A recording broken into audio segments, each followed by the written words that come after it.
கிறிஸ்துவுக்குள் அன்பான தேவனுடைய பிள்ளைகளே, இந்த ஆசீர்வதிக்கப்பட்டதான இந்த நாளிலும் உங்கள் யாவரையும் இந்த நேரலை மூலமாய் சந்திப்பதில் நான் மிகுந்த மகிழ்ச்சி அடைகிறேன். கர்த்தரை பாடி மகிமைப்படுத்துவது, அவரை ஆராதிப்பது இன்பமும் ஏற்றதுமான காரியம். இந்த நாள் வரைக்கும் தேவனாகிய கர்த்தர் நம்மை பாதுகாத்து நமக்கு ஜீவன் சுகமனம் கொடுத்து நம்மை வழிநடத்தி இருக்கிறார். அவருடைய நாமத்தை நம்ம எல்லாரும் மகிமைப்படுத்துவோமாக. இந்த ஆராதனை துவக்கமாக நாம் எல்லாரும் கண்களை மூடி ஆண்டுடைய சமூகத்தில் அவரை நோக்கி பார்ப்போமாக. எங்கள் அன்பின் பரலோக பிதாவே, இந்த ஆசீர்வதிக்கப்பட்டதான இந்த ஆராதனை நாளிலும் உங்களுடைய சமூகத்தில் வந்து உண்மை ஆராதிக்க மகிமைப்படுத்த நீர் எங்களுக்கு பாராட்டி இருக்கிற எல்லா கிருபைக்காமை ஸ்தோத்திரிக்கிறோம். கர்த்தாவே, இந்த உலகத்தில் கோடான கோடி ஜனங்கள் ஜீவித்தால் கர்த்தராகிய இயேசு கிறிஸ்துவை அறியும்படிக்காக நீர் எங்களுக்கு கிருபை செய்து உம்மை துதிக்கிறதான ஜனங்களாக எங்களை இந்த உலகத்தில் வைத்திருக்கிற தயவுக்காக ஸ்தோத்திரிக்கிறோம். தேவரீர், இந்த ஆராதனையில யாரெல்லாம் உடைய நாமத்தை இதயத்தின் ஆழத்துக்கு உயர்த்துகிறார்களோ அவர்கள் எல்லாரையும் நீர் ஆசீர்வதிக்க சித்தம் கொண்டிருக்கிற தயவுக்காக துதிக்கிறோம். இந்த ஆராதனையில் கூட உங்களுடைய நாமம் மகிமைப்படுவதாக. உங்களுடைய நாமத்தை முழு பலத்தோடு உயர்த்த எங்கள் எல்லாருக்கும் கிருபை செய்வீராக. இரட்சகர் இயேசு கிறிஸ்துவின் நாமத்தில் பிதாவே, ஆமென். ஹல்லேலூயா. ஆண்டவருடைய நாமத்தை ஒரு பாடலை பாடி நாம் மகிமைப்படுத்துவோமாக. நம்ம எல்லாருக்கும் தெரிந்த ஒரு பழைய பாடல், மகிமை மாட்சிமை நிறைந்தவரே மகிழ்வுடன் தொழுதிடுவோம் என்ற பாடல். இந்த பாடலை நாம் யாவரும் கரங்களை தட்டி பாடி ஆண்டவருடைய நாமத்தை மகிமைப்படுத்துவோமா.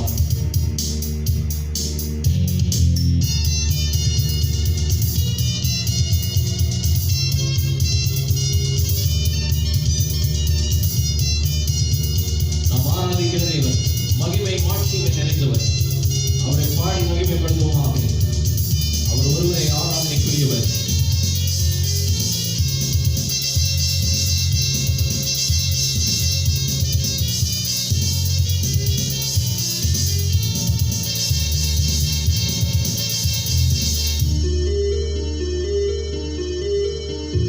மகிமை மாட்சிமை நிறைந்தவரே மகிழ்வுடன் தொழுதிடுவோம்.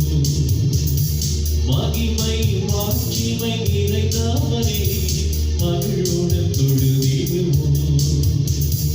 பரிசுத்த தேவனாம் இயேசுவை பணிந்தே தொழுதுவோம். மகிமை மாட்சிமை நிறைந்தவரே மகிழ்வுடன் தொழுதிடுவோம்.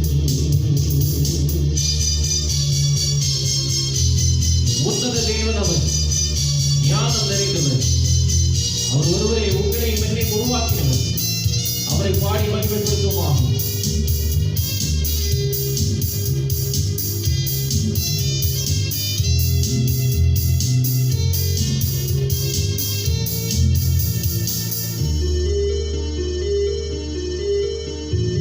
உன்னத தேவன் நீரே, ஞானம் நிறைந்தவரே.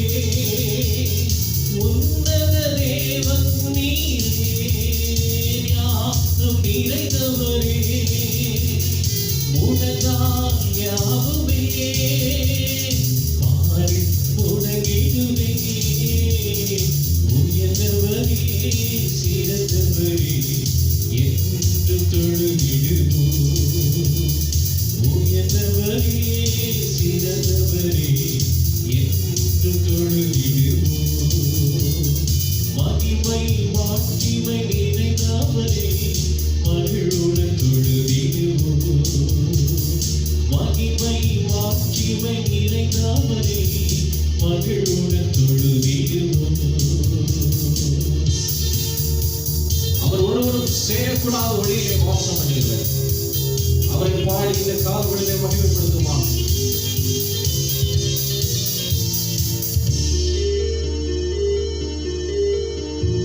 ஒருவரும் சேரா ஒளியே வாசம் செய்பவரே. ஒருவரும் சேரா ஒளியே வாசம் செய்பவரே. ஒளியினை தந்துமே இதயத்தில் வாசம் செய்யும். ஒளி நிறைவே அருள் நிறைவே என்று தொழுதிடுவோம். ஒளி நிறைவே அருள் நிறைவே என்று தொழுதிடுவோம். மகிமை மாட்சிமை நிறைந்தவரே மகிழோடு தொழுதிடுவோம். மகிமை மாட்சிமை நிறைந்தவரே மகிழோடு தொழுதிடுவோம். பரிசுத்த தேவன் அவர். அவரை பார்த்து பணிந்து இந்த கால்களில் அவரை ஆராதிப்போமாக.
இந்த காலவெளியிலே மகிமைப்படுத்துவோமாக. ஆண்டவராகிய தேவன் நமக்கு இந்த நாள் வரைக்கும் நம்முடைய கிருபை நமக்கு தந்தது. நம்முடைய இரக்கங்களிலாம் நம்மை முடிசூட்டி நம்முடைய தேவைகளை சந்தித்து நம்முடைய வாழ்க்கையில போதுமான தேவனாக இருந்து நம்மை நடத்தி இருக்கிறார். அதற்காக எல்லா வாய்களை திறந்து கர்த்தரை ஸ்தோத்திரித்து ஆண்டுடைய நன்மைகளுக்காக கிருபைகளுக்காக அவரை ஸ்தோத்திரித்து நாம் மகிமைப்படுத்துவோம். ஹல்லேலூயா. உம்முடைய கிருபைக்காக உம்முடைய இரக்கத்திற்காக உம்முடைய நன்மைகளுக்காக இந்த கால்களில் நான் நன்றியுள்ள இருதயத்தோடு உம்மை நாங்கள் ஸ்தோத்திரிக்கிறோம், உம்மை துதிக்கிறோம். ஆண்டவரே, வேதத்தில் நாம் வாசிக்கும் போது அவர் நமக்காக அவருடைய விலையேறப்பெற்ற ஜீவனையே அவருடைய விலையேறப்பெற்ற இரத்தத்தையே சிந்தி இருக்கும் போது அவருடைய ஜீவனையே கொடுத்திருக்கும் போது மற்ற எல்லாவற்றையும் மறலாதிருப்பது எப்படி என்று வேதத்தில் வாசிக்கிறோம். இந்த காலங்களில உங்களுக்காக எனக்காக சிலுவையில் தன்னுடைய விலையேறப்பெற்ற இரத்தத்தை சிந்தினதான இயேசு கிறிஸ்து நமக்காக யாவை செய்து முடிக்கிற தேவனாக, நம்முடைய வாழ்க்கையில போதுமான தேவனாக, நம்முடைய வாழ்க்கையில இம்மானுவேலராக, எபனேசராக, எல் ஷடாயாக அவர் இன்னியும் இருந்து நம்மை நடத்துவதற்கு அவர் உண்மையுள்ள தேவனாக இருக்கிறார். கல்வாரியில நமக்காக இரத்தத்தை சிந்தின தேவன் அவருடைய கருணையை நினைத்து பார்க்கும் போது, அவருடைய அன்பை நாம் நினைத்து பார்க்கும் போது அது எவ்வளவு மேலானது. தெய்வீக அன்பினால் நம்மை அவர் அணைத்த தேவன். உங்களிலே ஒருவர் நல்லவனுக்காக ஒருவேளை ஒருவன் ஜீவனை கொடுக்க துணிவான். ஆனால் கிறிஸ்து நாம் பாவிகளாயிருக்கையில் அவர் நம்மேலே அன்பு கூர்ந்து நமக்காக ஜீவனை கொடுத்து நம்மேலே வைத்ததான அன்பை அவர் விளங்க பண்ணினார். அந்த அன்பை இந்த 2 நாட்களை நினைவு கூறுகிறதான ஆண்டோடைய பாடு மரணங்களை நினைக்கிறதான இந்த நாட்களிலே அவருடைய அன்பை நினைத்து கல்வாரியிலே எனக்காக உடைய கருணையை கொடுத்தவரை உண்மை நான் நன்றியோடு துதிக்கிறேன் என்று சொல்லி ஆண்டுடைய நாமத்தை இந்த காலங்களிலே நாம் ஆராதித்து மகிமைப்படுத்துவோமாக.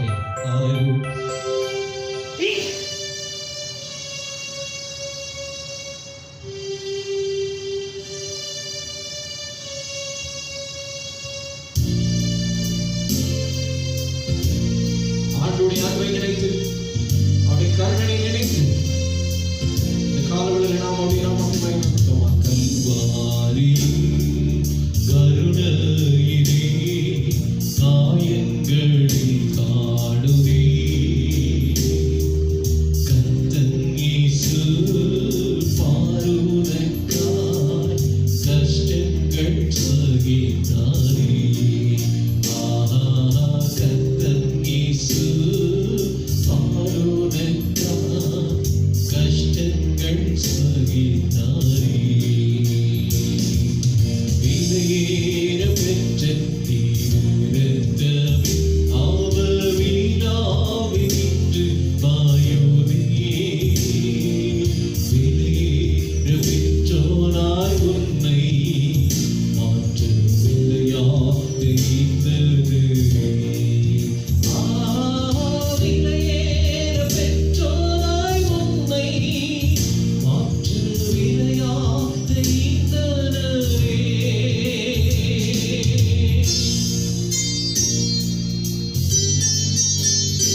தன்னையும் அன்பு வைத்து நம்முடைய ஜீவனை கொடுத்தவர்.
வாரங்களும் நிந்தைகள் ஏற்றவனாய் தொங்குகிறாய் பாதகன் போல் மக்கா வாழ்வழிக்கிறேன்.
இந்த பாடுகள் பற்றி தந்தையையும் அன்பனை சிந்தித்தே சேவை செய்வேன் என்று சொல்லி அவரை பாடி மகிழ்ப்படுத்துமா.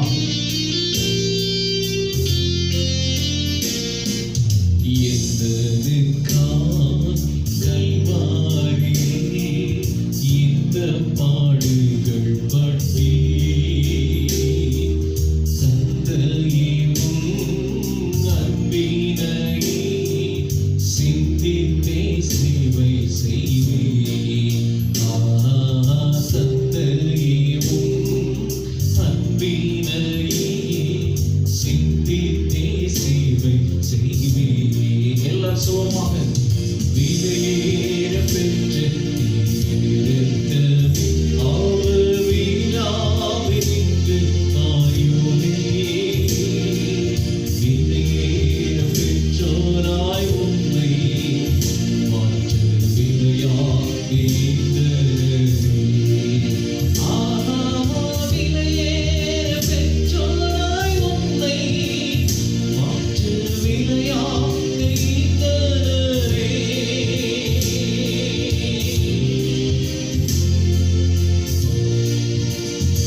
இதயத்தின் ஆழத்தில் உயர்த்தினார் ஒவ்வொருவரையும் நீர் ஆசீர்வதித்த தெய்வத்துக்காக நன்றி செலுத்துகிறோம்.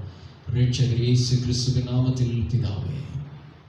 கிறிஸ்துவுக்குள் அன்பானவர்களே, உங்கள் யாவரையும் மீண்டுமாக இந்த நேரின் மூலமாய் சந்திப்பதிலே நான் மிகுந்த மகிழ்ச்சி அடைகிறேன். கர்த்தர் இந்த நாள் வரைக்கும் நம்மை பாதுகாத்து நமக்கு ஜீவன் சுகபலனை கொடுத்து நம்மை நடத்தினார். அதற்காக கர்த்தரை நாம் ஸ்தோத்திரிப்போமாக. இந்த நாளிலும் கடந்த திங்கட்கிழமை அன்று உலகம் முழுவதும் பெண்கள் தினமாக கொண்டாடப்பட்டது. அந்த பெண்கள் தினத்தை முன்னிட்டு இந்த நாளிலும் அவர்களை குறித்ததான ஒரு செய்தியை உங்கள் மத்தியிலே நான் பகிர்ந்து கொள்ளும்படியாக இந்த இடத்துல நான் வந்திருக்கிறேன். உலகம் முழுவதும் பெண்கள் தினமாக உலகத்திலே அநேக இடங்களிலே கொண்டாட்டங்கள் நிகழ்ந்தாலும் அந்த பெண்களுக்கு உலகமானது எவ்விதமான மரியாதையை முக்கியத்துவத்தை கொடுக்கிறது என்று நீங்களும் நானும் சிந்தித்து பார்ப்போமானால், இன்றைக்கு உலகத்திலே பெண்கள் அதிகமாக அவமரியாதை செய்யப்படுவதும், பெண்களை உதாசீனப்படுத்துவதும், பெண்களை தரக்குறைவாக நினைப்பதும், அது மாத்திரமல்ல பெண்களுக்கு எதிரான குற்றங்கள் இன்றைக்கு உலகத்திலே பெருகிக் கொண்டிருப்பதை நாம் செய்திகள் மூலமாக அறிய முடிகிறது. பெண்கள் தினத்தை கொண்டாடுகிறதான இதே உலகத்திலே தான் பெண்களுக்கு எதிரான குற்றங்கள் ஒவ்வொரு நாளும் பெருகிக் கொண்டிருப்பதை நீங்களும் நானும் தொலைக்காட்சி மூலமாகவும் செய்தித்தாள்கள் மூலமாகவும் மற்ற மீடியாக்கள் மூலமாகவும் நான் இன்றைக்கு என்ன செய்து கொண்டிருக்கிறோம்? வேதனையோடு அநேக காரியங்களை நாம் கேள்விப்பட்டுக் கொண்டிருக்கிறோம். பெரிய பெண்கள் மாத்திரமல்ல, வயோதிப ஸ்திரீகள் மாத்திரமல்ல, வாலிப ஸ்திரீகள் மாத்திரமல்ல, சிறு பெண் குழந்தைகள் முதலாய் அவர்களுக்கு எதிரான குற்றங்கள், பாலியல் குற்றங்கள் இன்றைக்கு உலகம் முழுவதும் அதிகரித்துக் கொண்டிருப்பதை நீங்களும் நானும் கண்கூடாக பார்க்க முடிகிறது. இது நம்முடைய இருதயத்திற்கு அதிக வேதனை கொடுக்கிறது. மனிதர்கள் தான் இவ்விதமாக பெண்களை நடத்துகிறார்கள் என்று பார்த்தால், உலகத்திலே இருக்கிறதான மார்க்கங்கள், மதங்கள் பெண்களுக்கு எவ்விதமான மரியாதையை கொடுக்கிறது என்று நாம் ஒவ்வொரு மதமாக நாம் உற்று நோக்கினால், ஒவ்வொரு மதமும் பெண்களை அது தாழ்வாக நினைப்பதை நாம் ஒவ்வொரு மதங்களை ஆராயும் போது அதை பார்க்க முடிகிறது. கட்டுப்பாடு என்கிறதான பெயரிலே பெண்கள் என்ன செய்யப்படுகிறார்கள்? உதாசீனப்படுத்தப்படுகிறார்கள். கட்டுப்பாடு என்ற பெயரிலே அவர்களுக்கு உரிய உரிமைகள் மறுக்கப்படுகிறது. கட்டுப்பாடு, மத சடங்குகள் என்ற பெயரிலே அவர்கள் தாங்கள் நம்புகிறதான இறைவனை அவர்கள் நெருங்கி வருவதற்கு கூட அவர்களுக்கு சில மார்க்கங்களில் அனுமதி மறுக்கப்படுகிறது. அது மாத்திரமல்ல, அவர்களுக்கு நியாயமாய் கிடைக்க வேண்டியதான சுதந்திரம் தேசத்திலே கொடுக்கப்பட்டாலும் அவருடைய சமயத்திலே காணப்படக்கூடியதான சம்பிரதாயங்கள், சடங்குகள் அவர்கள் சுதந்திரமாக நடமாட முடியாதபடிக்கு, கல்வி பயில முடியாதபடிக்கு கூட அநேக இடங்களிலே தடை செய்து பெண்கள் வைக்கப்பட்டிருக்கிறார். மதத்தின் பெயரினாலே பெண்கள் ஒடுக்கப்பட்டு கொண்டிருக்கிறார். மனிதர்கள் மூலமாக ஒடுக்கப்படுகிறார். சொந்த குடும்பத்தாரால் ஒடுக்கப்படுகிறார். பெண்களை குறித்து மார்க்கங்கள் சொல்லுகிறது, ஒரு பெண்ணானவள் முதலிலே தன்னுடைய தகப்பனுக்கும் பின்பாக தன்னுடைய கணவனுக்கும் முதுமை காலத்திலே தன்னுடைய மகனுக்கும் கட்டுப்பட்டவள் என்று மதங்கள் சொல்லுகிறது. இனி ஒரு மதம் பெண்களுக்கு நியாயமாய் கிடைக்க வேண்டியதான உரிமைகளை கூட தடை செய்கிறது. ஆனால் வேதம், நீங்களும் நானும் ஆராதிக்கிற கர்த்தராகிய இயேசு கிறிஸ்து, நீங்களும் நானும் ஒவ்வொரு நாளும் வாசிக்கிறதான இந்த பரிசுத்த வேத புஸ்தகம், ஆண்டவர் இந்த மனுக்குலத்திற்கு கொடுத்திருக்கிறதான இந்த வேத புஸ்தகம் பெண்களை எவ்விதமாய் நினைக்கிறது, பெண்களை எவ்விதமாய் நடத்துகிறது என்பதை குறித்து நீங்களும் நானும் அறிந்து கொள்ள வேண்டியது அவசியமாய் இருக்கிறது. ஹல்லேலூயா. உலகத்திலே மனிதர்கள், மார்க்கங்கள், சமயங்கள் எவ்விதமாக நடத்துகிறது என்று ஒரு புறம் இருந்தாலும், உங்களையும் என்னையும் உருவாக்கினதான, பெண்களை படைத்ததான ஆண்டவராகிய கர்த்தர், அவர் பெண்களை எவ்விதமாய் நடத்த அவர் விரும்புகிறார் என்று வேதத்தின் அடிப்படையிலே நாம் பார்க்க இன்றைக்கு நாம் கடந்து வந்திருக்கிறோம். ஹல்லேலூயா. அதை எவ்விதமாய் நாம் தியானிக்க போகிறோம் என்று சொன்னால், இந்த உலகத்திலே கர்த்தராகிய இயேசு கிறிஸ்து மனிதனாக இருக்கும்போது அவர் பெண்களுக்கு எவ்விதமான முக்கியத்துவத்தை கொடுத்தார், அவர் பெண்களோடு கூட அவருடைய நடவடிக்கைகள் எவ்விதமாய் இருந்தது என்பதை நாம் சிந்தித்து பார்ப்போமானால், இந்த கிறிஸ்தவ மார்க்கம் இந்த மெய்யான தேவனை வழிபடுகிறதான, ஆண்டவரை அறிந்திருக்கிறதான நீங்களும் நானும் பெண்களோடு கூட பெண்கள் மத்தியில வாழ்ந்து கொண்டிருக்கிறதாம். நம்முடைய குடும்பத்தில் பெண்கள் இருக்கிறார்கள், நம்முடைய திருச்சபையில பெண்கள் இருக்கிறார்கள், நம்முடைய சமுதாயத்தில் பெண்கள் இருக்கிறார்கள். இவர்கள் மத்தியிலே நம்முடைய நடவடிக்கை எவ்விதமாய் இருக்க வேண்டும் என்பதை இயேசு கிறிஸ்துவினுடைய வாழ்க்கை முன்மாதிரியை நாம் பார்ப்போமானால், அதன் அடிப்படையிலே நாம் வாழ்வோமானால் பெண்களுக்கு உரிய முக்கியத்துவத்தை கொடுக்கிறவர்களாக நீங்கள் நான் ஜீவிக்க முடியும். ஹல்லேலூயா. மூன்று காரியங்களை நான் இன்றைக்கு குறிப்பிட்டு 3 இடங்களிலே கர்த்தராகிய இயேசு கிறிஸ்து பெண்களை எவ்விதமாய் நடத்தினார் என்பதை இன்றைக்கு நாம் தியானிப்போமாக. முதலாவதாக, ஆண்டவர் ஆண் பெண் என்று இருக்கிறதான அந்த பட்சபாதம் அதை உடைத்தெறிகிற தேவனாக அவர் பூமியிலே வாழ்ந்தார். ஹல்லேலூயா. பொதுவாக சமுதாயத்திலே பெண்களை விட ஆண்களுக்கு அதிக முக்கியத்துவம் கொடுக்கப்படுவதை நாம் பார்க்க முடிகிறது. பெண் எப்பொழுதுமே ஆணை விட ஒரு படி கீழ்தான் என்கிறதான நிலைமையிலே சமுதாயம் பெண்களை என்ன செய்கிறது, அது நினைத்திருக்கிறது. ஆனால் கர்த்தராகிய இயேசு கிறிஸ்துவினுடைய பார்வைக்கு முன்பாக ஆண் என்றும் இல்லை பெண் என்றும் இல்லை என்று வேதத்திலே நிருபத்திலே நாம் என்ன செய்கிறோம், வாசிக்கிறோம். யூதன் என்றும் இல்லை, கிரேக்கன் என்றும் இல்லை, ஆண் என்றும் இல்லை, பெண் என்றும் இல்லை. ஆண்டவராகிய இயேசு கிறிஸ்து இரு பாலினத்தரையும் அவர் சரிக்கு சமமாக நடத்த விரும்புகிறார் என்பதை ஒரு சம்பவத்தின் மூலமாய் நாம் இந்த வேளையிலே தியானிப்போம். முதலாவது, கர்த்தராகிய இயேசு கிறிஸ்து ஆண் பெண் என்கிறதான அந்த ஒரு பார்ஷியாலிட்டி, அந்த பாரம்பரியத்தை, அந்த கட்டை அவர் என்ன செய்தார், உடைத்தார். வாசிப்பமாக யோவான் 4ஆம் அதிகாரம் 8ஆம் வசனத்தை நாம் வாசிப்போமாக. யோவான் 4ஆம் அதிகாரம் 8ஆம் வசனம் அங்கே வாசிக்கிறோம். அப்பொழுது சமாரியா நாட்டாளாகிய ஒரு ஸ்திரீ தண்ணீர் மொண்டு கொள்ள வந்தாள். இயேசு அவளை நோக்கி, தாகத்துக்கு தா என்றார். யூதர்கள் சமாரியாருடனே சம்பந்தம் கலவாதவர்களானபடியால் சமாரியா ஸ்திரீ அவரை நோக்கி, நீர் யூதனாயிருக்க சமாரியா ஸ்திரீயாகிய என்னிடத்தில் தாகத்துக்கு தா என்று எப்படி கேட்கலாம் என்றாள். இயேசு அவளுக்கு பிரதியுத்தரமாக, நீ தேவனுடைய ஈவை தாகத்துக்கு தா என்று உன்னிடத்தில் கேட்கிறவர் இன்னார் என்பதை அறிந்திருந்தாயானால் நீயே அவரிடத்தில் கேட்டிருப்பாய், அவர் உனக்கு ஜீவ தண்ணீரை கொடுத்திருப்பார் என்றார். ஹல்லேலூயா. இங்கே ஆண்டவராகிய இயேசு கிறிஸ்து தாகத்தோடு கூட சரீரத்திலே களைப்படைந்தவராய் ஒரு கிணற்றண்டையில போய் அவர் என்ன செய்திருக்கிறார், உட்கார்ந்து இருக்கிறார்.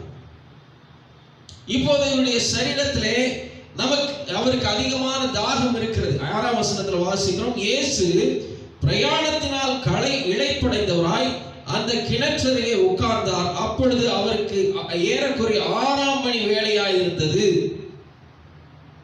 இப்போ அவர் ஒரு கிணற்றண்டையில உட்கார்ந்து இருக்காரு. இயேசுவுக்கு தாகம் அதிகமாய் இருக்கிறது. இங்க கிணறு இருக்குது. ஆனால் அந்த கிணற்றிலிருந்து தண்ணீர் எடுப்பதற்கு என்ன இல்லை, ஒரு குடம் அவருக்கு இல்லை. ஆனா அவருடைய சரீரத்திலே தாகம் இருக்கிறது. இப்போ அங்க தண்ணீர் மொண்டு கொள்ளும்படியாக ஒரு ஸ்திரீ வருகிறாள். அவள் யார் பாத்தீங்கன்னா சமாரியா ஸ்திரீ. இந்த சமாரியர்கள் யார் அப்படின்னு பாத்தீங்கன்னா, யூதர்களுக்கு வேறு இனத்தை சார்ந்தவர்களும் திருமணம் செய்ததினால் பிறந்தவர்கள் தான் யாரு, இந்த சமாரியர்கள். இந்த சமாரியர்களை இந்த யூதர்கள் என்ன செய்ய மாட்டார்கள், மதிக்க மாட்டார்கள். அவர்களை ஒரு பொருட்டாகவே என்ன செய்ய மாட்டார்கள், எண்ண மாட்டார். இப்போ அந்த சமாரியா ஸ்திரீ ஆகிய அவள் அந்த கிணற்றன்றையிலே தண்ணீர் எடுக்கும்படியாக வருகிறாள். இப்போ இயேசு கிறிஸ்து முழுக்க முழுக்க ஒரு யூத குடும்பத்திலே பிறந்தவர். இப்ப இவர் இந்த சமாரியா ஸ்திரீட்ட போய் எப்படி நான் தண்ணி கேட்கறது அப்படின்னு சொல்லி இவர் நினைக்கல. மாறாக இவர் அந்த ஸ்திரீயை பார்த்து கேட்கிறாரு, ஸ்திரீயே தாகத்திற்கு எனக்கு என்ன கொடு. உடனே இந்த அம்மாவுக்கு தெரிஞ்சிருச்சு, இப்ப கேட்கிறவர் யார், ஒரு யூதன். இவர் எப்படி நம்ம கிட்ட தண்ணி கேட்கலாம்? ஏன்னா நம்மள அவங்க என்னவா நினைக்கிறவங்க, ரொம்ப ஒரு மட்டமா நினைக்கிறவங்க, நம்மளை தீண்டத்தகாதவர்களாய் நினைக்கிறவர்கள். நம்மிடத்துல இவர் எப்படி அவர் தாகத்துக்கு தண்ணி கேட்கலாம்னு சொல்லி இந்த அம்மா அவர்கிட்டே திரும்ப கேட்கிறாங்க. ஏன்னா இவங்க எப்படி நினைக்கிறாங்கன்னா, பெண்ணாகிய என்னை, இந்த இனத்திலே பிறந்ததான என்னை, இந்த சமுதாயத்தை சேர்ந்தவர்கள் மற்ற யூத ஜனத்தை சார்ந்தவர்கள் என்னை எப்படி பார்ப்பாங்கன்னு சொல்லி அவன் நினைக்கிற மாதிரியே இந்த நபரும் என்னை அவிதமாகத்தான் பார்ப்பார் என்று நினைத்து கொண்டு அந்த கேள்வியை இயேசுவினிடத்தில் கேட்கிறான். ஆண்டவர் சொல்றாரு, நீ யார்கிட்ட கேட்கிறன்னு சொல்லி உனக்கு தெரிஞ்சிருந்தா என்ன பார்த்து நீ கேட்டிருப்ப, எனக்கு தாகத்துக்கு எனக்கு தண்ணீர் கொடுங்கன்னு கேட்டிருப்பேன். ஆண்டவர் சொல்றார். ஆண்டவர் சொல்லுகிறார், நான் மனுஷன் பார்க்கிறபடி பாரே. என்னை கேட்டுக் கொண்டிருக்கிறதான தேவனுடைய பிள்ளைகளே, என்னை கேட்டுக் கொண்டிருக்கிறதான தாய்மார்களே, என்னை கேட்டுக் கொண்டிருக்கிறதான வாலிப பெண்களே, என்னை கேட்டுக் கொண்டிருக்கிறதான பிள்ளைகளே, உங்களுக்கு நான் சொல்லுகிறேன், ஆண்டவர் உங்களை மற்றவர்கள் பார்க்கிறபடி அவர் பார்ஷியாலிட்டியோடு பார்க்கிற தேவன் அல்ல. இவர்கள் பெண் தானே, இவர்கள் அற்பமானவர்கள், இவர்கள் ஒன்றுக்கும் உதவாதவர்கள், அடுப்பூதும் பெண்களுக்கு படிப்பதற்கு என்று சொன்னதான மூடர்கள் வாழ்ந்த தேசத்திலே ஆண்டவராகிய இயேசு கிறிஸ்து உங்களை பார்த்து சொல்கிறார், உங்களை நான் சரிக்கு சமமாக நான் என்ன செய்கிறேன், நடத்த விரும்புகிறேன். ஹல்லேலூயா. ஒருவேளை உங்களுடைய உள்ளத்திலே தாழ்மையான எண்ணங்களை நீங்கள் கொண்டிருந்து, என்னை யார் என்னை மதிக்கக்கூடும், என்னை யார் நினைப்பார்கள், எனக்கு யார் உதவி செய்வார்கள், என்னை யார் கனம் பண்ண முடியும், எனக்காக யார் இந்த காரியத்தை செய்ய முடியும் என்ற எண்ணத்தோடு நீங்கள் இங்கே அமர்ந்து கொண்டிருப்பீர்களாக, இதை பார்த்து கொண்டிருப்பீர்களாக, ஆண்டவராகிய இயேசு கிறிஸ்து உங்களை தேடி வருகிறார். அவருக்கு முன்பாக ஆண் என்றும் இல்லை, பெண் என்றும் இல்லை, அவர் உங்களை கனப்படுத்த விரும்புகிறார். ஹல்லேலூயா. இந்த ஸ்ரீ தன்னுடைய உள்ளத்திலே தாழ்வு மனப்பான்மையோடு வாழ்ந்து கொண்டிருந்தார். நான் ஒரு சமாரியா ஸ்ரீ என்ற ஒரு தாழ்வு மனப்பான்மையோடு, என்னோடு கூட எந்த ஆண்களும் பொது இடத்திலே பேசக்கூடாது, பேசவும் மாட்டார்கள். ஒருவேளை அவர்களுக்கு என்னால் ஒரு காரியம் ஆக வேண்டி இருந்தால் கூட என் மூலமாய் அந்த உதவியை பெற அவர்கள் விரும்ப மாட்டார்கள். ஏனென்றால் நான் ஒரு ஒதுக்கப்பட்ட நிலைமையில இருக்கிறேன், நான் ஒரு தாழ்மையான நிலைமையிலே என்னை இந்த சமுதாயம் வைத்திருக்கிறது. ஒருவேளை இந்த சமுதாயமும் குடும்பமும் மற்றவர்களும் உங்களை மோசமாக ஒரு ஒதுக்கப்பட்ட நிலைமையில வைத்திருக்கலாம். ஆனால் ஆண்டவர் உங்களையும் என்னையும் அப்படி வைக்கிற தேவன் அல்ல. நம்மை சரிக்கு சமமாக, மற்றவர்கள் என்ன நினைக்கிறார்கள் என்பதை குறித்து நாம் கவலைப்பட வேண்டிய அவசியம் கிடையாது. நம்மை உருவாக்கின தேவன், நம்மை பெயர் சொல்லி அழைத்த தேவன் நம்மை எவ்விதமாய் நினைக்கிறார். இப்ப ஆண்டவராகிய இயேசு கிறிஸ்து அந்த ஸ்ரீனிடத்திலே பேசினது மாத்திரமல்ல, அவர் என்ன செய்கிறார், இங்க வாசிக்கும் போது 15ஆம் வசனத்தில் வாசிக்கிறோம். அந்த ஸ்ரீ அவரை நோக்கி, ஆண்டவரே, எனக்கு தாகம் உண்டாகாமல் நான் இங்கே மொண்டு கொள்ள வராமல் இருக்கும்படி அந்த தண்ணீரை எனக்கு தர வேண்டும் என்றாள். இயேசு அவளை நோக்கி, நீ போய் உன் புருஷனை இங்கே அழைத்து கொண்டு வா என்றார். இப்போ ஆண்டவர் அந்த ஸ்ரீனுடைய தாழ்வு மனப்பான்மையை முதலாவது என்ன செய்கிறார், மாற்றுகிறார். அந்த ஸ்ரீனுடைய உள்ளத்தில் இருந்ததான ஒரு தாழ்வான எண்ணத்தை ஆண்டவர் மாற்றிட்டு இப்போ அவளுடைய ஆத்துமாவை மாற்ற தன்னுடைய முயற்சியை எடுக்கிறார். என்ன சொல்றாரு, உன்னுடைய புருஷனை என்ன செய். அவள் சொன்னா, எனக்கு புருஷன் இல்லை அப்படின்னு சொல்றான். உடனே ஆண்டவர் சொல்றாரு, உனக்கு எத்தனை பேர் இருந்தாங்க? 5 புருஷர் இருந்தார்கள். இப்பொழுது உனக்கு இருக்கிறவன் உனக்கு புருஷன் அல்ல, இதை உள்ளபடி சொன்னாய் என்றார். ஹல்லேலூயா. இப்பதான் ஆண்டவர் அந்த ஸ்ரீயினுடைய வாழ்க்கையை மாற்றுகிறதான காரியத்தை செய்கிறார். ஹல்லேலூயா. இந்த காலவெளியில என்னை கேட்டுக்கொண்டிருக்கிறதான தேவனுடைய பிள்ளைகளே, உங்களுடைய உள்ளத்திலே தாழ்வு மனப்பான்மையோடு கூட நீங்கள் ஜீவித்துக் கொண்டிருப்பீர்கள். ஆண்டவர் உங்களை பார்த்து சொல்லுகிறார், நான் உங்களை எல்லாரையும் போல சரிக்கு சமமாய் தான் நான் நினைக்கிறேன், நடத்துகிறேன். மற்ற மார்க்கங்கள், மற்ற மனிதர்கள், சமுதாயத்தில் இருக்கிறவர்கள், குடும்பத்தில் இருக்கிறவர்கள் உங்களை எவ்விதமாக நினைத்தாலும் அதை குறித்து நீங்கள் கவலைப்பட வேண்டிய அவசியம் கிடையாது. நான் உங்களை எவ்விதமாய் நினைக்கிறேன் என்பதே முக்கியமானது என்று சொல்லிட்டு அந்த எண்ணத்தை உங்களுடைய வாழ்க்கையிலிருந்து நீங்க வெளியே தூக்கி போட்ட பின்பாக உங்களுடைய ஆத்துமாவை மாற்ற அவர் சித்தம் கொண்டிருக்கிற தேவன். இப்போ ஆண்டவர் இவருடைய வாழ்க்கையை மாற்றுகிறார். இவருடைய உள்ளத்திலே சமாதானம் வருது. குடத்தை வச்சுட்டு ஊருக்குள்ள போய் எல்லாருக்கும் இந்த சத்தியத்தை என்ன செய்கிறான், சொல்லுகிறான். ஒரு தீர்க்கதரிசியை பார்த்து அவர் எல்லாவற்றையும் உள்ளதை உள்ளபடி சொல்லிட்டாரு, நீங்க வந்து யார பாருங்க. அங்க என்ன நடக்குதுன்னா, அவ உள்ள போய் ஊருக்குள்ள போய் சொன்ன உடனே என்ன நடந்துச்சுன்னா, 42ஆம் வசனத்துல வாசிக்கும் போது 41:42, அப்பொழுது அவருடைய உபதேசத்தின் நிமித்தம் இன்னும் அநேகம் பேர் என்ன செய்தார்கள், விசுவாசித்தார்கள். 40ஆம் வசனத்துல சமாரியர் அவரிடத்தில் வந்து தங்களிடத்தில் தங்க வேண்டும் என்று அவரை வேண்டிக் கொண்டார்கள். அவர் 2 நாள் அங்கே என்ன செய்தார், தங்கினார். பாருங்க, இந்த ஸ்ரீ அவருடைய வாழ்க்கை ஆண்டவர் மாற்றியதனாலே அந்த ஸ்ரீ மூலமாக அநேக சமாரியர் இயேசுவின் பிள்ளைகளாய் என்ன செய்தார்கள், மாறினார்கள். ஹல்லேலூயா. இன்றைக்கு என்னை கேட்டுக்கொண்டிருக்கிறதான தேவனுடைய பிள்ளைகளே, தாழ்வு மனப்பான்மையோடு தாழ்மையான ஒரு எண்ணத்தோடு நீங்கள் வாழ்ந்து கொண்டிருப்பீர்களாக, உங்களை நேசிக்கிற, உங்களை அரவணைக்கும்படியாக, உங்களை உயர்த்தும்படியாக, உங்களுக்கு சரிக்கு சமமான உரிமையை கொடுக்கும்படியாக சர்வ வல்லமுள்ள தேவனாகிய இயேசு கிறிஸ்து அவர் ஆயத்தமாயிருக்கிறார். உங்களுடைய வாழ்க்கை அவருக்கு ஒப்பு கொடுங்க. உங்கள் மூலமாக அநேகர் கிறிஸ்துவை அறிகிறவர்களாக ஆண்டவர் மாற்ற உண்மையுள்ள தேவனாயிருக்கிறார். ஹல்லேலூயா. ஆண்டவரை நான் அநேகரை ஆண்டவருக்காக ஆதாயம் பண்ண நான் ஆயத்தமா இருக்கேன்னு சொல்லி நீங்க நினைக்கிறீங்களா? உங்களுடைய உள்ளத்துல இருக்கிற தாழ்வு மனப்பான்மையை தூக்கி ஓரமா போடுங்க. ஏனென்றால் ஆண்டவருக்கு முன்பாக ஆண் என்றும் இல்லை, பெண் என்றும் இல்லை, நாம் எல்லாரும் சமமானவர்களாக ஆண்டவர் நம்மை நேசிக்கிறார். ஹல்லேலூயா. நம்பர் 2, ஆண்டவர் பெண்களை எவ்விதமாக நடத்தினார். மகள் என்கிறதான உறவை அவர் வெளிப்படுத்தினார். வாசிங்க, மத்தேயு எழுதின சுவிசேஷம் 9ஆம் அதிகாரம் 22ஆம் வசனத்தை வாசிப்போமாக. Matthew chapter 9 verse 22, 22ஆம் வசனம். அங்கே வாசிக்கும் போது இயேசு திரும்பி அவளை பார்த்து, மகளே திடன்கொள், உன் விசுவாசம் உன்னை ரட்சித்தது என்றார். அந்நேரமே முதல் அந்த ஸ்திரீ சொஸ்தமானாள். யாரை பார்த்து சொல்றாரு?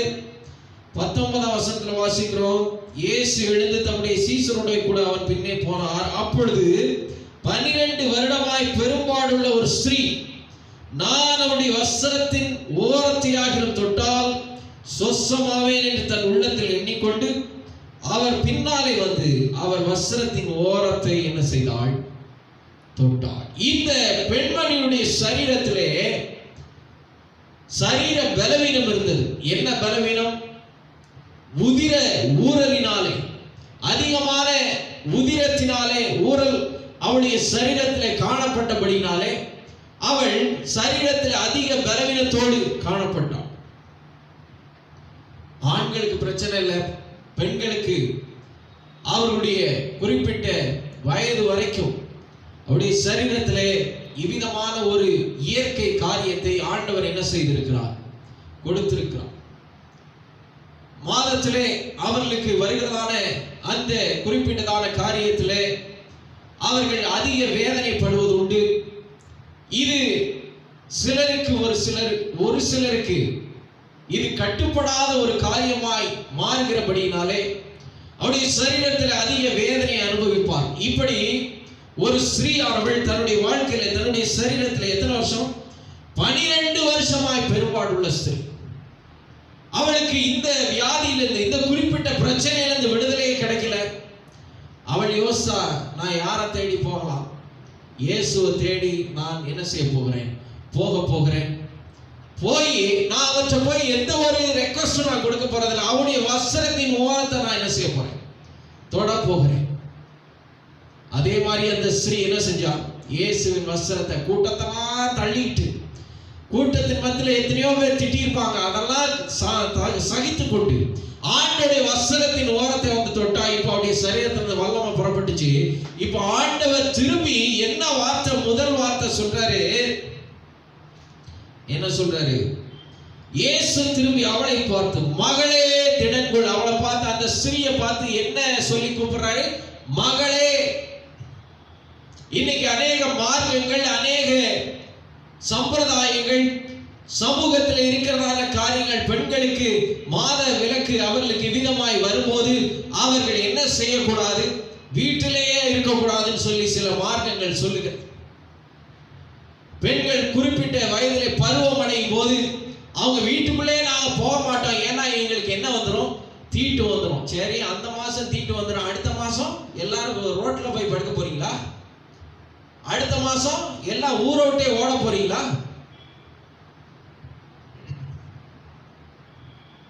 ஆனால் இயேசு கிறிஸ்து அந்த ஸ்திரீயை பார்த்து சொல்கிறார், மகளே, ஹல்லேலூயா, ஆண்டவருக்கு முன்பாக சரீரத்திலே ஆண்டவர் இயற்கையை உண்டாக்கினதான காரியங்கள் ஆண்டவரையோ மக்களையோ என்ன செய்யாது?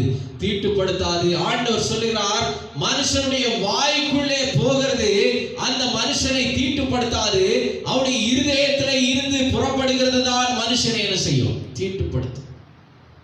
ஒரு மனுஷனுடைய வாயிலிருந்து புறப்படுகிறதான வார்த்தைகள் இன்னி ஒரு மனுஷனை தீட்டுப்படுத்துமே ஒழிய சரீரம் என்ன செய்யாது? இன்னி ஒருத்தரை தீட்டுப்படுத்தாது. உலகத்துல இருக்க மாத்திரம் இவன் தொட்டுட்டாலே தீட்டாயிரும், இவன் வீட்டுக்குள்ள வந்துட்டாலே தீட்டாயிரும், இவன் முகத்துல முடிச்சாலே என்னவாயிரும் அப்படின்னு ஆண்டவரை அறியாதவர்கள், பிசாசுடைய காரியங்களை கேட்கிறவர்கள், பிசாசை பின்பற்றுகிறவர்கள் அவிதமாய் சொல்லிக் கொண்டு அலைகிறார்கள். ஆனால் ஆண்டவர் சொல்லுகிறார், அந்த தீட்டுப்பட்டதான உலகம் தீட்டு என்று நினைத்ததான அந்த ஸ்திரீயை பார்த்து ஆண்டவர் சொல்லுகிறார், மகளே, உன் விசுவாசம் உன்னை என்ன செய்தது?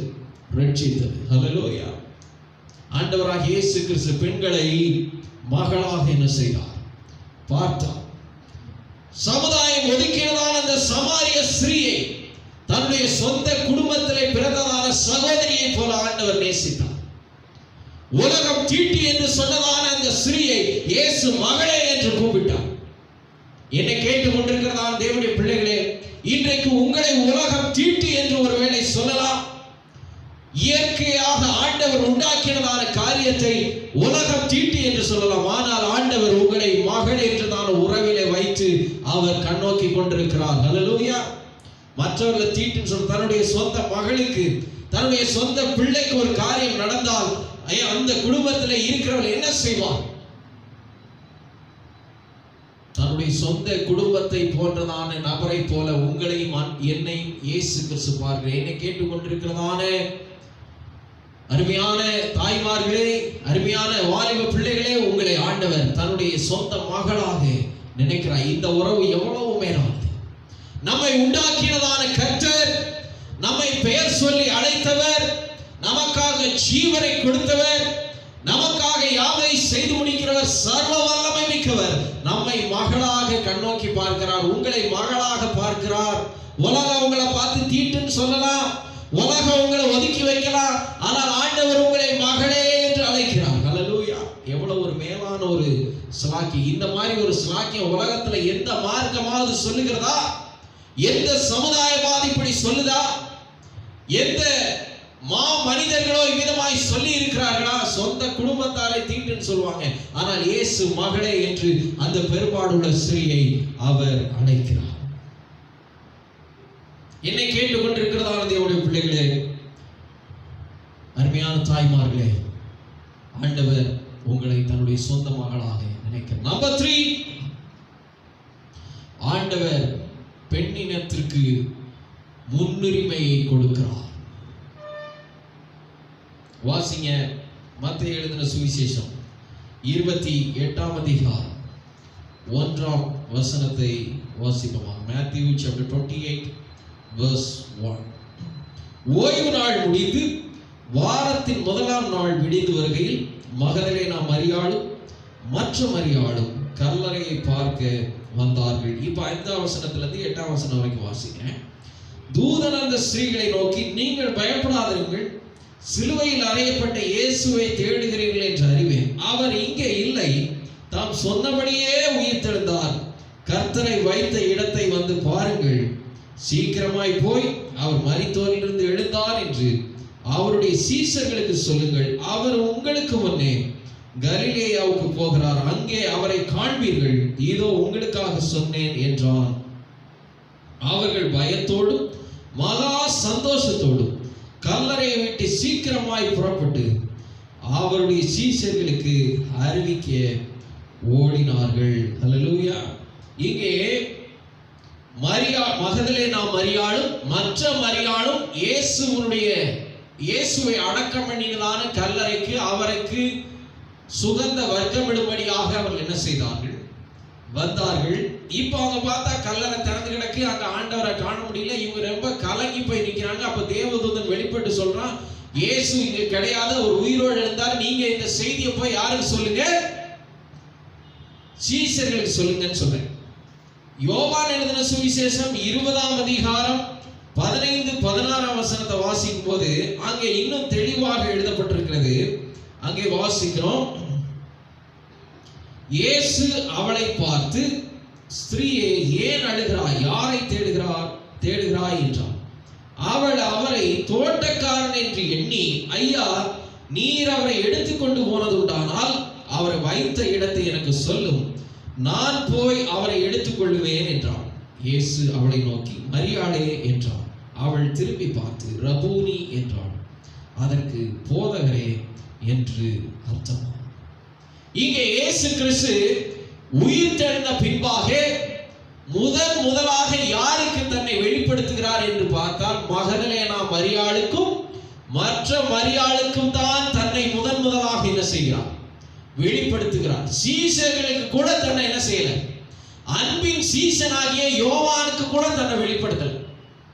எப்ப பார்த்தாலும் அவர் கூடவே இருந்ததான பேதுருவுக்கும் அவர் தன்னை என்ன செய்யல? வெளிப்படுத்தல. அந்திரேயாவுக்கும் வெளிப்படுத்தல, யாக்கோவுக்கும் வெளிப்படுத்தல. யாருக்கு வெளிப்படுத்தினார்? மகதலேனா மரியாளுக்கும் மற்ற மரியாளுக்கு தன்னை வெளிப்படுத்தி, இதை போய் சாட்சியாக யாருக்கு சொல்லுங்க? ஏன் இவங்களுக்கு தன்னை வெளிப்படுத்தி அவங்கள போய் சாட்சியா சொல்ல வச்சான்னு பார்த்தா, யூதர்களுடைய சட்டத்தின்படி ஒரு குற்றம் ஒன்று நடந்திருக்குமானால் அந்த குற்றத்திற்கு கண்ணால் கண்டதான சாட்சியாக ஒரு பெண்மணி இருந்தால் அந்த சாட்சியை அந்த யூத நீதிமன்றத்தில் என்ன செய்ய மாட்டார்கள்? எடுக்க மாட்டார்கள். ஏனென்று சொன்னால், பெண்களுக்கு அவர்கள் அவ்வளவுதான் என்ன கொடுத்து வைத்திருந்தார்கள்? முக்கியத்துவத்தை. சாட்சி சொல்லணும்னா யார் வந்து சொல்லணும்னா, ஒரு ஆண் வந்து இந்த குற்றத்தை இன்னாதான் செஞ்சாருன்னு நான் என் 2 கண்ணால பார்த்தேன்னு சொல்லி ஒரு ஆண் சொன்னாதான் அதை அந்த நீதிமன்றமே என்ன செய்யுமா? ஏற்றுக்கொள்ளும். பெண்கள் வந்து சாட்சி சொன்னா அதை நீதிமன்றமே என்ன செய்யாது? ஏற்றுக்கொள்ளாது. அப்படின்னா இப்ப யோசிச்சு பாருங்க, ஒரு பெண்ணு தன்னுடைய வீட்டுல இருக்கிறார். அந்த பெண்ணை வந்து ஒரு ஆண் வந்து அந்த பெண்ணை வந்து மானபங்கப்படுத்துகிறான். இப்ப அந்த பெண்ணு போய் கோர்ட்ல, ஐயா எனக்கு இப்படி பண்ணா அப்படின்னு சொன்னா கூட அந்த கோர்ட் என்ன செய்யாது? இதை நேரில் கண்ட ஒரு ஆண் சாட்சியா இருக்கிறானா அப்படின்னு சொல்லி கேட்டா, ஒருவேளை அந்த ஆண் யாருமே இல்லைன்னு சொன்னா அந்த பெண்ணுக்கு என்ன கிடைக்காது? ஆண்டவர் இதையெல்லாம் அறிந்திருந்தார்.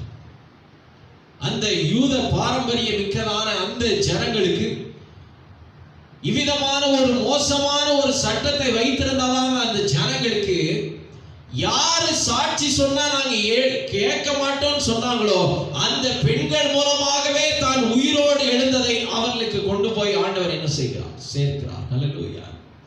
உலகம் உங்களை கனவீனப்படுத்தலாம், உலகம் உங்களை ஏற்றுக்கொள்ளாமல் இருக்கலாம், உலகத்தினுடைய சட்ட திட்டங்கள் உங்களுக்கு எதிரானதாக இருக்கலாம். ஆனால் ஆண்டவராகிய இயேசு கிறிஸ்து அப்படிப்பட்டவர் அல்ல.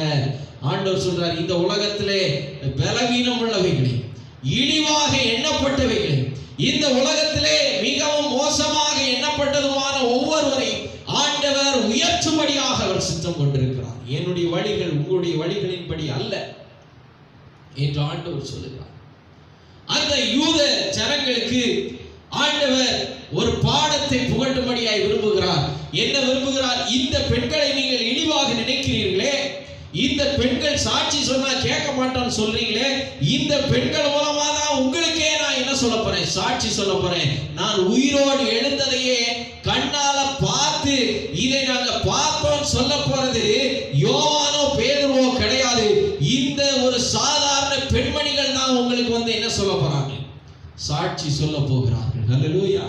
என்னை கேட்டுக்கொண்டிருக்கிறதான அருமையான தேவனுடைய பிள்ளைகளே, உடைய வாழ்க்கையில உலகம் உங்களை இழிவாக நினைத்துக் கொண்டிருக்கலாம். இன்னைக்கு கூட நம்முடைய தேசத்துல பெண்களுக்கு எதிரான குற்றங்கள் பெருகிக் கொண்டே போகிறது. பெண்களை இழிவாக நினைக்கக்கூடியதான ஒரு சமுதாயத்திலே நாம் வாழ்ந்து கொண்டிருக்கிறோம். பெண்களை அற்பமாய் எண்ணக்கூடியதான ஒரு சமுதாயத்தை இன்றைக்கு நாம் பார்த்து கொண்டிருக்கிறோம். திரைப்படங்களிலும் இன்னும் மற்ற ஊடகங்களிலும் பெண்களை ஒரு போக பொருளாக, பெண்களை ஒரு கவர்ச்சி பொருளாக, பெண்களை ஒரு இச்சையை தூண்டக்கூடியதான பொருளாக, ஒரு மனிதர்களாக மனுஷிகளாக அல்ல, அவர்களை ஒரு பொருளை போல இன்றைக்கு உலகமானது அவர்களை பார்த்து கொண்டிருக்கிறது.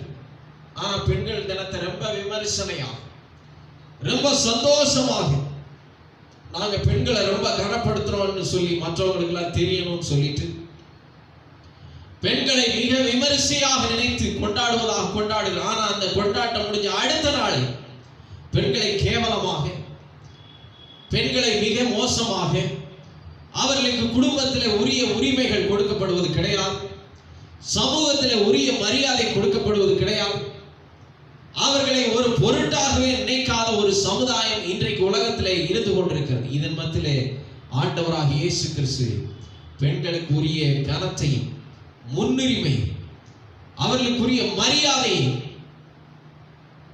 அவர்களுக்குரிய உறவை, மகளே என்று அழைக்கக்கூடியதான உறவை கொடுக்கிற தேவனாகிய கர்த்தராகிய இயேசு கிறிஸ்து காணப்படுகிறார். இந்த இயேசு கிறிஸ்து மற்ற மார்க்கங்களை போல அல்ல, உங்களை அன்போடு கூட அரவணைக்கிற ஒரு தகப்பனாக அவர் இன்றைக்கு காணப்படுகிறார். அவரை நீங்கள் ஏற்றுக்கொண்டு அவருடைய பிள்ளைகளாய் நீங்கள் வாழ்ந்தால் இந்த ஸ்லாக்கியங்களை பெற்று சந்தோஷமாய் வாழ்வதற்கு உங்களால் முடியும். அந்த கிருபை ஆண்டவர் தருகிறவர். அதற்கு உங்களை ஒப்புக் கொடுங்கள். கண்களை மூடி நாம் ஜெபிப்போம். நம்முடைய கர்த்தராகிய இயேசு கிறிஸ்து முன்பாக ஆண் என்றும் இல்லை, பெண் என்றும் இல்லை, யூதன் என்றும் இல்லை, கிரேக்கன் என்றும் இல்லை, அடிமை என்றும் இல்லை, சுயாதீனன் என்றும் இல்லை, அவர் எல்லாரையும் சரிக்கு சமமாக அவர் நேசிக்கிறதே. உலகம் இன்றைக்கு உங்களை எவ்விதமாய் பார்க்கிறது, நேசிக்கிறது என்பது முக்கியமானது. ஆண்டவர் எவ்விதமாய் பார்க்கிறார் என்பதே முக்கியமானது. இந்த காலவெளியில அந்த நம்மை நேசிக்கிற, நம்மை மறவாத தேவனை நாம் நோக்கி பார்ப்போமாக. அவரை போல அன்புள்ள தேவன் யாரும் இல்லை. அவரை போல நம்மை புரிந்து கொள்வது இந்த உலகத்தில் யாருமே கிடையாது. அந்த சிந்தையோடு கூட அவரை நாம் மகிமைப்படுத்துவோம். போல தேற்றி, தந்தை போல மாற்றி, தோள் மீது சுமந்திடும் என் இயேசையா. தாய் போல தேற்றி, தந்தை போல மாற்றி, தோள் மீது சுமந்திடும் என் இயேசையா. உம்மை போல புரிந்து கொள்ள யாரும் இல்லையே,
உறுப்பினர்களாக நீர் கருதுகிறீர்.